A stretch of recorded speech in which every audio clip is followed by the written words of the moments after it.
আসসালামু আলাইকুম everyone. So আমরা এখন হচ্ছে বান্দরবন হোটেল চেক আউট করে এখন আমরা বেরিয়ে যাচ্ছি কক্সবাজারের উদ্দেশ্যে।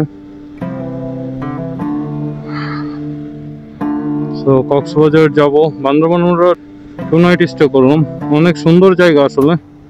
থানচির ওদিকের রোডটা আরো বেশি সুন্দর, অ্যাডভেঞ্চারাস রোড। কি বলবো, এত উঁচা উঁচা পাহাড়, খাড়া খাড়া পাহাড় গুলো পুরো ভয়ঙ্কর, বলা যায় যে ভয়ঙ্কর সুন্দর। তো চলুন আমরা এখন আগাচ্ছি সাতকানিয়ার দিকে। সাতকানিয়া থেকে আমরা চলে যাব চকরিয়া, লামা হয়ে কক্সবাজার।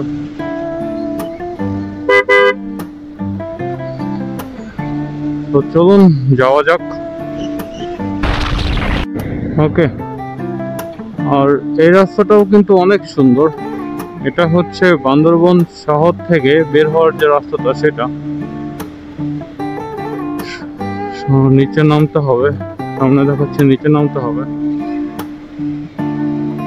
এটা আসলে কোনো খাড়াই না হিসেবে, থানচি রোডের যে খাড়াগুলো আর নামাগুলো কি বলবো, পুরোই ভয়ঙ্কর। এটা তো একদম নর্মাল, থানচি রোডের যে খাড়াগুলো এগুলো হচ্ছে। সো চলুন যাওয়া যাক কক্সবাজার রোডে, চিটাগং কক্সবাজার যে হাইওয়ে আছে সেটাতে। ভালোই খারাপ, ডাউন হিল নেমে কিন্তু মজা আছে যদি বলেন। তো এখানে বান্দরবনে ঢুকতে এবং বেরোতে কিন্তু আর্মি চেকপোস্ট করবে। আপনারা অবশ্যই চেষ্টা করবেন আর্মি চেকপোস্টের রুলটা মেনে বা তাদেরকে এনআইডি শো করে দেন বের হইতে বা ঢুকতে। তাদের কাছে আমাদের সাহায্য করাটাই ভালো, কারণ আমরা না করলে কে করবে। তো আমাদের নিরাপত্তার জন্যই কিন্তু তারা কাজ করতেছে। তো চলুন এখন আগাইতে থাকি রাস্তার দিকে। এখান থেকে কক্সবাজার হচ্ছে 98 কিলো, আর চট্টগ্রাম হচ্ছে মেবি 50-58 কিলো এরকম হবে। তো আমরা যাইতে হবে লেফট সাইড। এখন আমরা কেরানীর হাট বাজারে, কেরানীর হাট বাজার থেকে লেফটে গেলেই কক্সবাজার চিটাগং যে হাইওয়েটা সেটা। রাইটে গেলে হচ্ছে চট্টগ্রাম। আমরা যদি চট্টগ্রাম যাবো না, যাবো কক্সবাজার। আমাদের যাইতে হবে লেফট সাইডে। হ্যাঁ, কথা বলতেছে, শোনা যায়।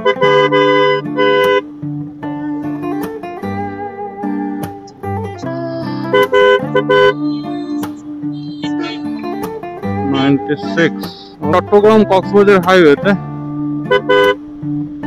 এখন যাচ্ছি কক্সবাজারের দিকে। তার মধ্যে হঠাৎই বৃষ্টিমাখা ওয়েদার, অনেক ভালো লাগলো, ভালো লাগতেছে বলতে পারেন রাইড করতে। এভরিওয়ান, রাস্তা আগাইতে হবে, অনেক লং রোড, কিন্তু গাড়ি একটু রাশ, যার কারণে সাইড পাচ্ছে না। সিঙ্গেল লেন 2 হুইলার রোড, চাইলেও রিস্ক নিয়ে চালানো যায় না।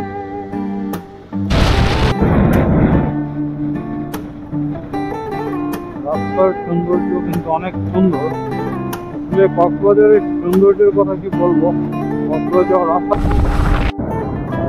তো এখান থেকে চকরিয়া দেখাচ্ছে 9 কিলো, আর কক্সবাজার দেখাচ্ছে 69 কিলো। 17 কিলোর মধ্যে আমাদের রাইড করতে হবে। আমরা হয়তো বৃষ্টিও দেখতে পারবো কক্সবাজারে, যাওয়ার আগেই পাই কিনা সেটাই দেখার বিষয়।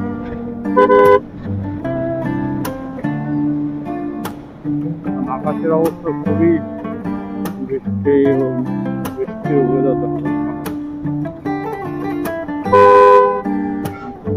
পেতে পারি। তো এটা হচ্ছে চকরিয়া। বামে গেলে আমরা লামা দেখতে পাবো, লামা বান্দরবন মানে হচ্ছে যেখানে আপনারা মিরিঞ্জা দেখতেছেন সেটা। আসলে হচ্ছে কক্সবাজার, এটাই হচ্ছে লামার রাস্তা। মিরিঞ্জা লামা সব এক রোডে। আর এটা হচ্ছে চকরিয়া, দেখতে পাচ্ছেন উপরে।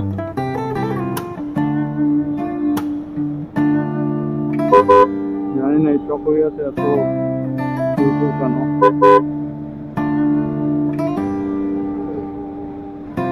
পুলিশেরও গার্ড দিচ্ছে, হয়তো জ্যাম লাগে এই কারণে। হঠাৎ করে বৃষ্টি চলে আসছে, আল্লাহ মনে নেই। আমরা যেখানেই যাইতেছি বৃষ্টি আমাদের পিছু ছাড়তেছে না। বান্দরবনে গেলাম, বান্দরবনেও ভিজে ভিজে যাওয়া লাগলো। এখন কক্সবাজার ঢুকতেছি, ঢোকার আগেই বৃষ্টিতে, জানি না সামনে আরো কতক্ষণ বৃষ্টি দেখতে পারবো। তো বৃষ্টিতে কিন্তু রাইড করতে ভালোই লাগে, খারাপ লাগে না। আর এরকম ওয়েদার বা কক্সবাজার যাওয়ার রাস্তায় যখন বৃষ্টি পাবো এরকমটা ভাবতেও পারিনি। এখন ভিজে ভিজে যাইতে হবে, আর কিছু করার নেই। আমরা যদি এখন দাঁড়াই তাহলে আমাদের যাইতে অনেক লেট হয়ে যাবে। তো চলুন যাওয়া যাক। এখন আমার ফ্রেন্ডকে দিয়ে দিলাম একটু রাইড করার জন্য, কারণ আমি একা রাইড করতে করতে আমার হাত ব্যথা হয়ে গেছে, যেহেতু আমার পিছনে পিলিয়ন আছে। সো পিলিয়নকেও দিয়ে দিলাম রাইড করার জন্য। এখন যাচ্ছি আমরা কক্সবাজার হয়তো বা খুব কাছাকাছি, 20-25 কিলোমিটারের মতো হবে। এখন ধীরে ধীরে দেখে দেখে যাইতে হবে, যেহেতু বৃষ্টির রাস্তা। বৃষ্টি না থাকলেও একটা কথা ছিল। ফুল করে নিয়ে নেই দেখি কত টাকা যায়।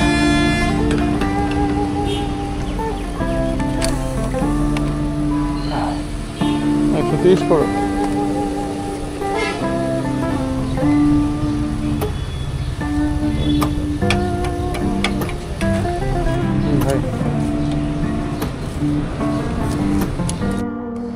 ট্যাঙ্ক ফুল করে যাইতে না যাইতে আবারও বৃষ্টির মধ্যে পড়ে গেলাম।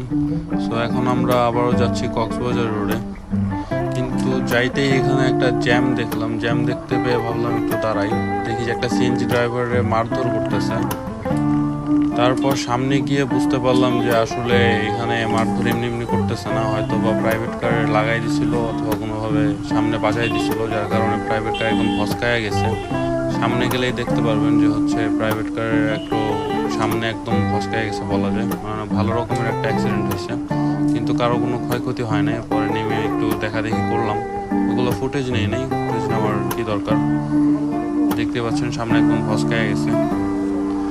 তারপর এখানে কিছুক্ষণ সময় দিয়ে আমরা ভাবলাম এখানে জ্যাম না বাজাই, কারণ অলরেডি অনেক বড় লং জ্যাম লেগে গেছে, যেহেতু অনেক রাফ রাস্তা এটা। মানে চিটাগং কক্সবাজার হাইওয়ে যেহেতু সিঙ্গেল লেন, তার মধ্যে প্রচুর গাড়ি চলাফেরা করে। তার জন্য লেট না করে আমরা সরাসরি চলে গেছি কক্সবাজারের দিকে। এই এভরিওয়ান, আমরা অলরেডি ভুল করে আমরা কক্সবাজার শহরের দিকে ঢুকে গেছি, কিন্তু আমাদের যাওয়ার কথা ছিল ডলফিন মোড়ের দিকে। আমি আগে জানতাম না যে ডলফিন মোড়ের রাস্তাটা হচ্ছে কলাতলি দিয়ে যাইতে হয়, যেহেতু বাইকে ফার্স্ট টাইম আসা। সো আমরা ভুল করে কক্সবাজার শহরের দিকে ঢুকে গেছি, যার কারণে আমাদের উল্টা রাস্তা ঘুরে দেন হচ্ছে আমাদের হোটেলের দিকে যাইতে হচ্ছে। সো এখন যাব হোটেলের দিকে।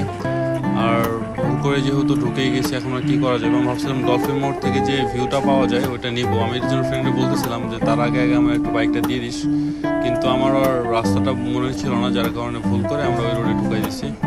সো এখন কিছু করার নাই, এখন শহর দিয়ে আমাদের রিসোর্টে যাইতে হবে, মানে যে হোটেল বুক দিয়েছিলাম সেই হোটেলে যাইতে হবে, আর ওইখানে থাকতে হবে। কালকে হয়তো বা নতুন কোনো ভিডিওতে দেখা হবে, যেটা হচ্ছে টেকনাফের দিকের যে রাস্তাটা সেটাতে। সো সেই পর্যন্ত সবাই ভালো থাকবেন, সুস্থ থাকবেন, ধন্যবাদ।